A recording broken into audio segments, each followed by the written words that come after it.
As the global leaders gather and the negotiations get underway, there's been a massive show of expectation from the streets of Europe.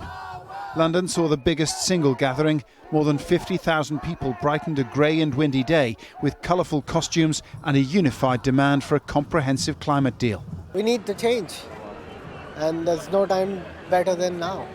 There's a lot of oil lobbyists, there's a lot of big business lobbyists, but, you know, we've got to try, haven't we? I've never done anything like this at all before in my life, but you come to a point where you have to do something.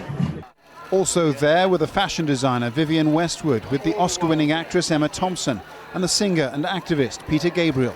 Politicians are certainly becoming aware that a lot of the people of the planet are really worried about this issue and really feel it's a serious threat. So hopefully they will respond, and I think that's part of the aim of this march and these marches going on all over the world.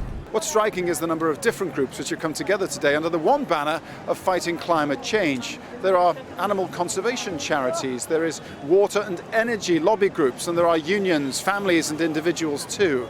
The message from these protesters to the politicians meeting in Paris is clear: do a deal, and do a deal that will last. The atmosphere in Paris, host city of the COP21 talks, began peacefully. With public protests banned since the Paris attacks, some 10,000 people instead placed pairs of empty shoes in the Place de la République.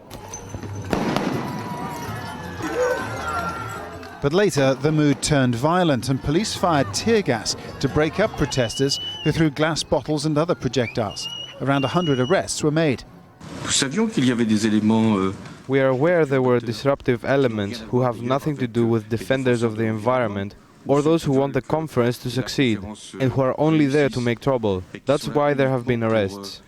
In the Greek capital, Athens, demonstrations convened outside Parliament, many expressing solidarity with the demonstrators banned from marching in Paris. It's a global celebration day. No matter if our colleagues in Paris can walk for the climate or not, we can do it for them, we can do it on their behalf.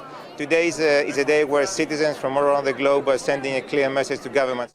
There were similar gatherings across Europe. In Madrid, a crowd estimated at 20,000 people took to the streets, with smaller gatherings in cities such as Barcelona, Las Palmas and Seville. More than 10,000 people congregated in Berlin, with speeches demanding ambitious climate targets which will make a real difference. And in Brussels, demonstrators bypassed a ban on large gatherings by spreading out in a human chain containing around 2,000 protesters. The calls have been loud and clear. It's now up to global leaders and their negotiators to try to make those ambitions a reality. Paul Brennan, Al Jazeera, London.